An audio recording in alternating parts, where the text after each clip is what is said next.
چادرت را به تکان، روزی ما را بفرست ای که روزی همه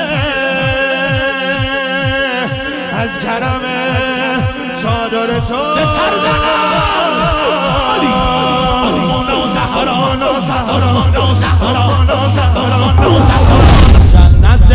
دامن او آفریده شد، از بعد آفریدن او آفریده شد. گر دشمنش نبود جهنم نداشتیم، دوزخ برای دشمن او آفریده شد. بر دشمن مرتضی علی لعنت به سر زنان یا زهرا علی امنا زهرا علی امنا زهرا